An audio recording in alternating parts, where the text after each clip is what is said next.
In the days before they died, the family on the lonely farm noticed strange things. Footprints in the snow that led to the house but never away from it. Footsteps in the empty attic at night. A set of house keys that simply vanished. The old farmer told his neighbors he was frightened. A few days later, all 6 people on that farm were dead, killed one by one. And the person who did it did not run away. They stayed. This is the mystery of Hinterkaifeck, and it may be the most disturbing unsolved crime in history.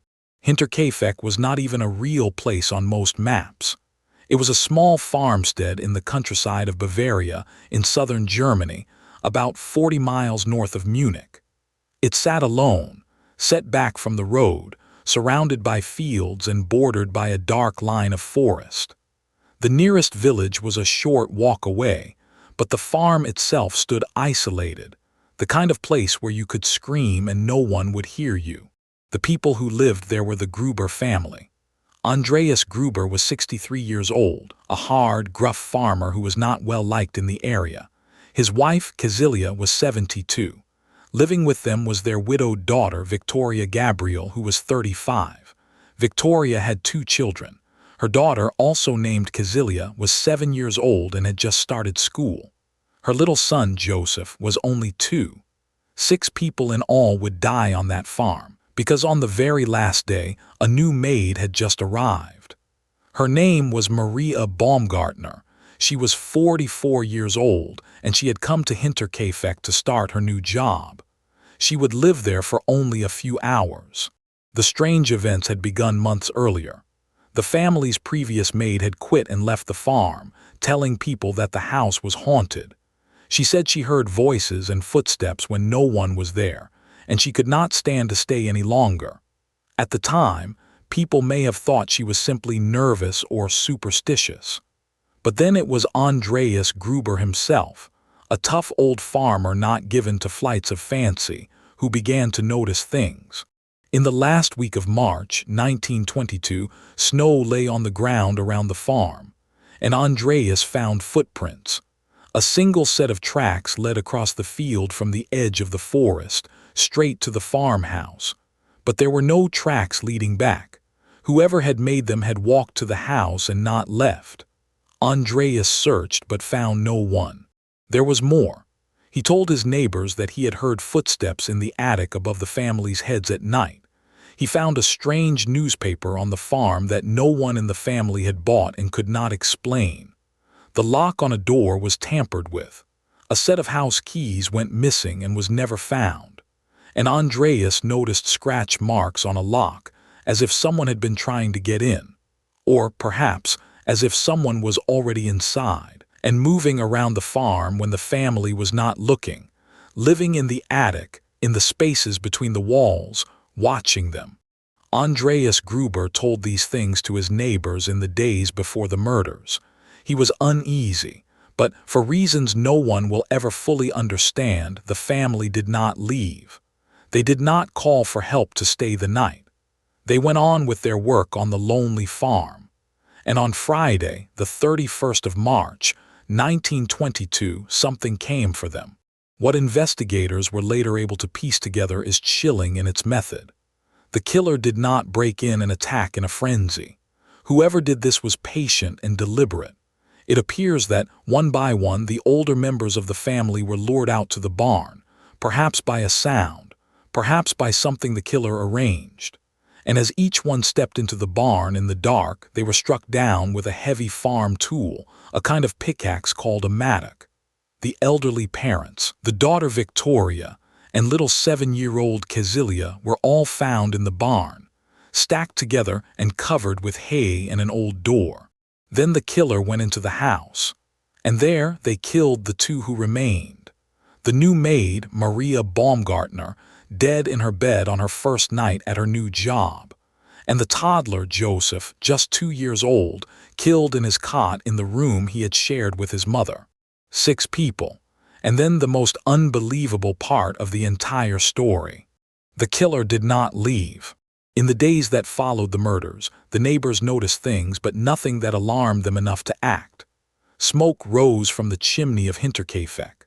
Someone was keeping the fire going. The livestock, the cattle in the barn, had been fed and cared for.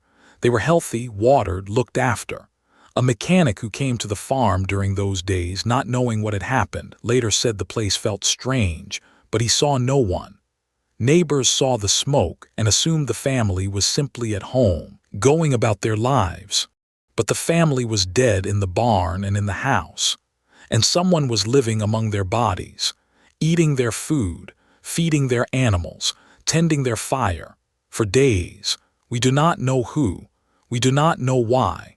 We only know that whoever killed the Gruber family stayed at that farm in the quiet with the dead for the better part of a week.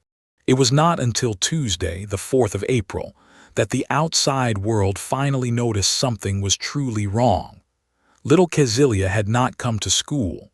The family had missed church on Sunday. The postman reported that the mail was piling up, uncollected. A group of concerned neighbors from the village finally walked out to the isolated farm to check on the Grubers. They went to the barn first, and there under the hay they found the bodies of 4 members of the family. Then they went into the house and found the maid and the little boy. The smoke had stopped. Whoever had been living there was gone. They had simply walked away, back across the fields, perhaps into the same forest the footprints had come from, and they were never seen or identified. The investigation that followed was one of the largest in German history at the time, and it was a failure. Police interviewed dozens, and over the following decades, more than 100 suspects. The local theory pointed to robbery, but money was found in the house untouched, which seemed to rule it out. Suspicion fell on various local men, on a possible jealous lover, on the dark and ugly rumors that surrounded the family itself. There were whispers about Andreas Gruber, about his relationship with his widowed daughter Victoria, and questions about who the real father of little Joseph might have been. The family's reputation was not a clean one, but none of it led to an arrest. Every thread the investigators pulled came apart in their hands. The bodies were examined, and in a grim detail typical of the era, the heads of the victims were removed and sent to Munich, where clairvoyants and specialists examined them, hoping for some answer. The heads were lost in the chaos of the years that followed.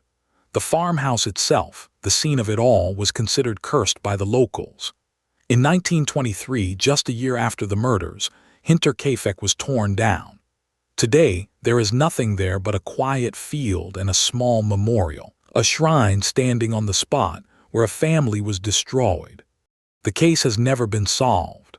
As recently as 2007, a group of students at a German police academy took up the cold case, using modern investigative methods to re-examine all the old evidence. They came to a conclusion and reportedly settled on a most likely suspect.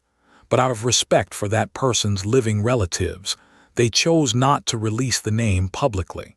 So even now, after 100 years, the answer to Hinterkaifeck remains locked away, just out of reach. What haunts people about this case is not only that it was never solved, it is the patience of it.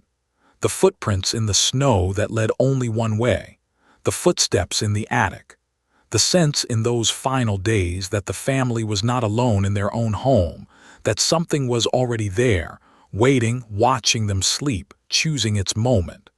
And then, when it was over, the unbearable image of a killer who felt no need to flee, who stayed in that house of the dead and tended the fire and fed the animals, calm and unhurried, before finally walking out into the trees.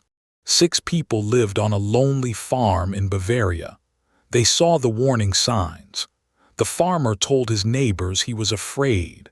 And in their last hours, on a cold night at the end of March, the thing they had been afraid of finally came down from the attic. Thank you for watching. If this story stayed with you, remember the Gruber family and Maria Baumgartner, 6 people whose killer was never named. Subscribe to The Last Hour, and we will see you in the next case.